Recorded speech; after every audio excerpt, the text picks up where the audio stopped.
Altered Carbon, Season 1, Episode 3. Now, this is probably the best episode so far. Because then something actually happens. Something happens. It's not just walking around and then maybe an action set piece. Not a lot more happens than that, but there's a little bit. So basically, the main character, he gets a sidekick, he gets a partner in this episode. The character that tried to kill him 3 times in the last episode, that has a daughter in a psycho loop, in a trauma loop, in VR, in an artificial intelligence. He becomes Takeshi Kovacs's sidekick, becomes his partner, which I like because I like that character. I like what they do with him in this episode. He is basically the same as Takeshi Kovacs in the way that he addresses people, in the way that he talks. He's very quippy and witty. He's very sarcastic in the way that he talks, which I like, which is cool.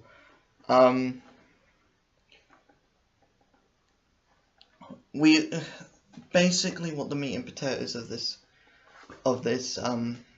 episode is basically that the character that owns Takeshi Kovacs, that has basically owned him since the first episode, is hosting a dinner party of and the guests are all of the people that want him dead, all the people that want to kill him, which is stupid. Even though nothing comes of it, it's pretty stupid to. I mean, I wouldn't hold a dinner party of all the people that want me dead. Yeah, just that thought entering your mind, even if you are trying to catch your own killer, I just wouldn't do it. And at the end of this episode, we're no closer to finding out who the killer was as we were at the beginning of the episode. Or at the beginning of the series.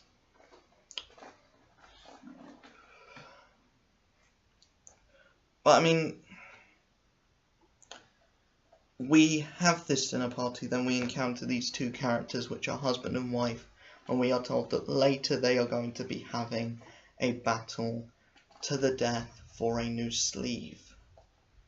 The sleeves are basically what people get put back into when they die, or they pay for an upgraded body, basically.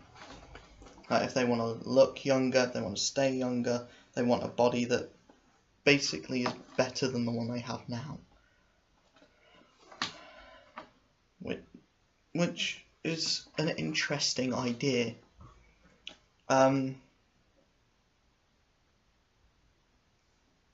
But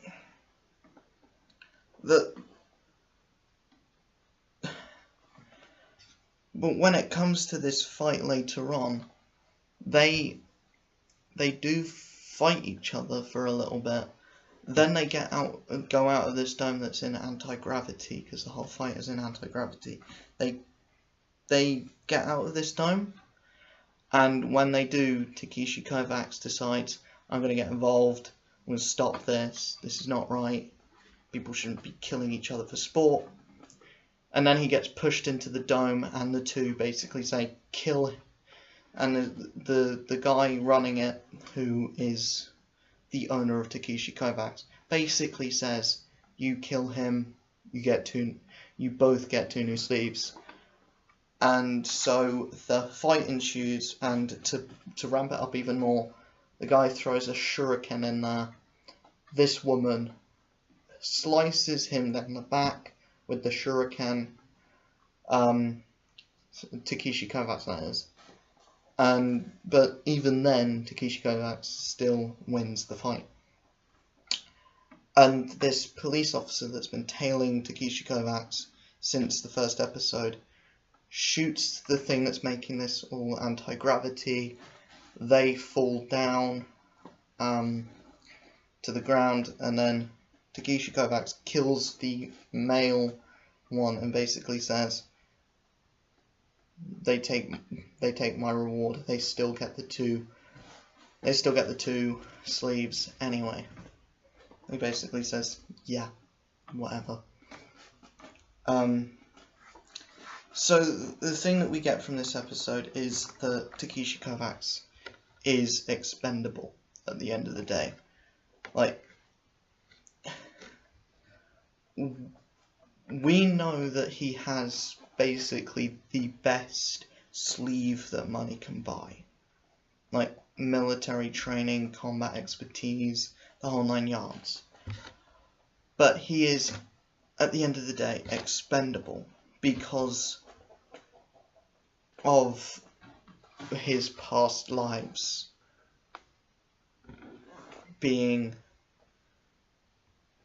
like, basically in his past lives he was a part of a resistance group, and they were fighting the Protectorate, which is kind of a terrorist organization. The Protectorate ended up wiping out all of this resistance group, Pile 1, which was Takeshi Kovacs.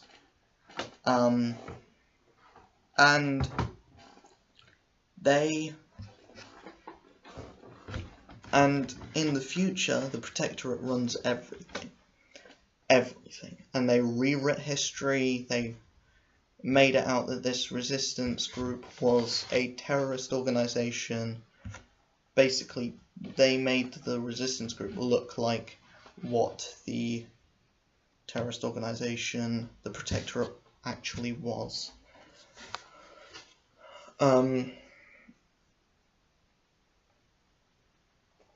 Which is something that very well could happen in real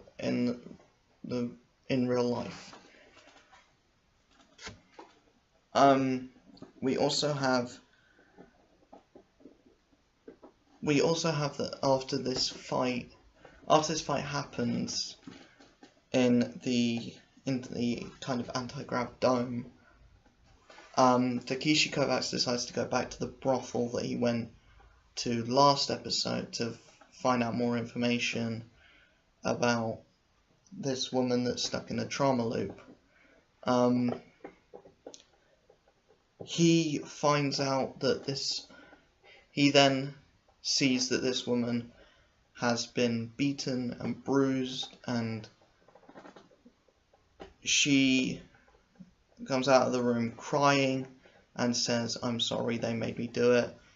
Sticks a needle in his throat, poisoning him. He falls to the ground, and this sumo wrestler guy who was in the last episode basically says, "Well done," slits her throat, chucks her on the ground, and takes Takeshi Kovacs to this white room, and that's the end of the episode.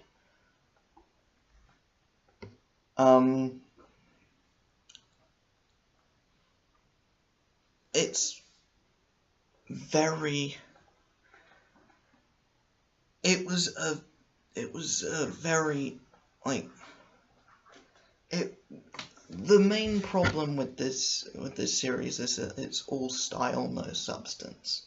Like, the whole world and everything in the world looks cool. Like, the idea of having artificial intelligence hotels, having, like, VR rooms is cool, and it's nice, and there's good ideas. It's just that the execution is very flawed, and there's nothing really there. There's no characters. There's no character that really is interesting. There's no real interesting character. Yeah, we have Takeshi Kovacs' partner, who is cool and all, but not really interesting. He does have an interesting background, but it's just they don't do enough with it. We have the artificial intelligence that runs the Raven Hotel. He's another character that could be very interesting with the 4 other artificial intelligences that we were introduced to last episode. We don't see any of that this episode. But that could be very interesting. But it just isn't. But it just isn't, because they don't have any payoff for the setup that they do have, and the payoff that they do have doesn't really have any setup.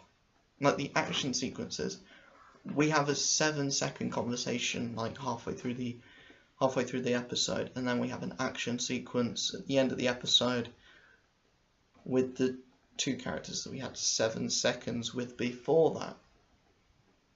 There's no real setup to that payoff, to that action sequence. There's no just like there was no setup to the action sequence in the last episode, the episode before. But in the first episode, the action sequence did show everything that did show kind of the world and what the future is like, and everything that this hotel can do.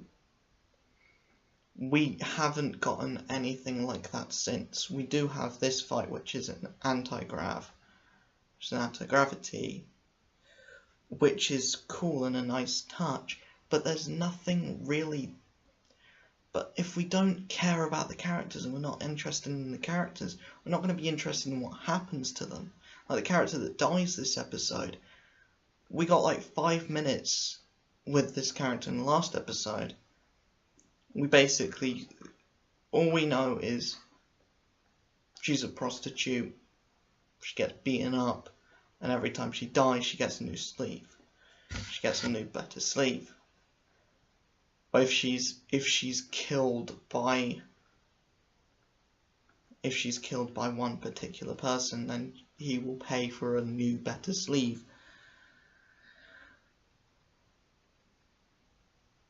But when she is killed, it doesn't have any emotional impact, because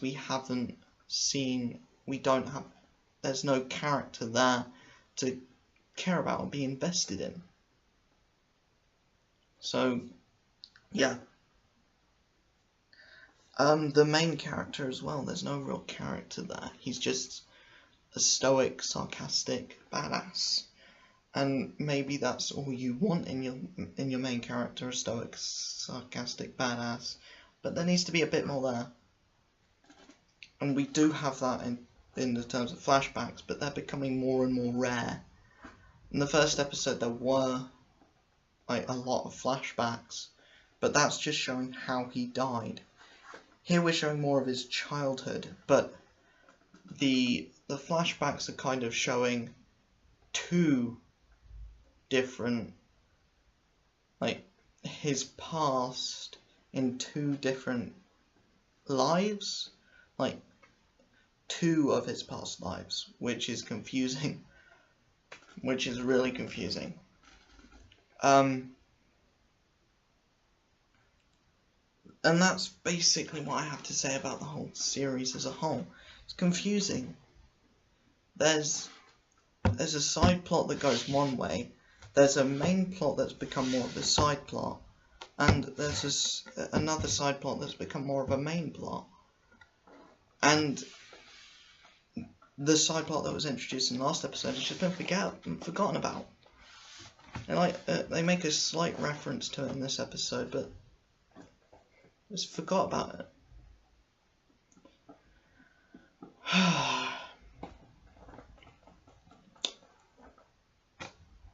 I still